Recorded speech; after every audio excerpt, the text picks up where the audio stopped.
Today I'm working on a 2015 Volkswagen Tiguan with a 2-liter TSI engine. This one was towed in. Went outside. It was a crank no start. So scan faults for camshaft timing, correlation faults, crankshaft to camshaft timing faults. So push it in, pull this off just to check base timing. You can see it already has the updated timing chain on this one. Not sure when it was replaced or if this one is when they started installing these from the factory. It has around 100,000 miles on it, but yeah, the timing is way out. So you can see this mark here. Let's see if I can show you this mark here. Normally the mark on the other cam with it spun up correctly would be about right here. So instead the other mark is way down here somewhere on the intake cam. So it's, I don't know, it looks like it's jumped about eight teeth.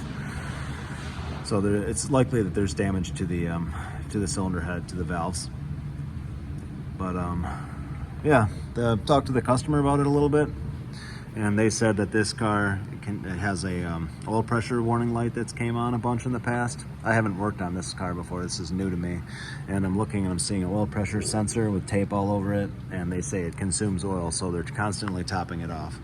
So likely what's happened is this thing has ran low on oil many times, and when you run one of these low on oil, they already have timing chains that are pretty problematic. When you run them low on oil to the point where it's kind of starving the engine, you start to get more resistance, and especially if it starts to starve the camshaft, you know, for oil pressure, it can cause more drag, which just makes more strain on the chain and everything else.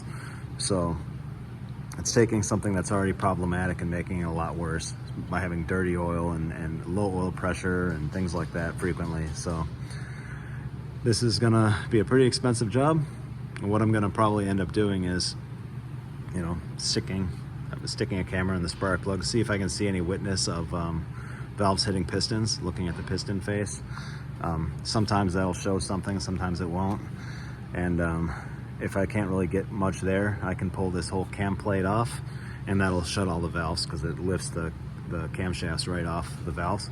And then I can also check for like deep scoring on this cam journal plate. If it has a lot of really deep scoring and stuff like that, then I may suggest to the customer that they might be, best option would be looking at a new engine or a used engine that's in better shape than this one, because being that it's consuming a lot of oil and it's run low on oil many times, maybe the most cost-effective approach might be just replacing this thing. So we'll see. I still have to get into it a little further before I give them the final word, but yeah, just another story where you know, keeping up on your oil change interval and replacing things and fixing things as they break avoids stuff like this from happening. So the engine light was probably on for a long time before this happened. I'm sure usually they don't, I mean, it does happen, but usually they don't just go from being good to jumping time this bad, you know. So that's it. Thanks for watching.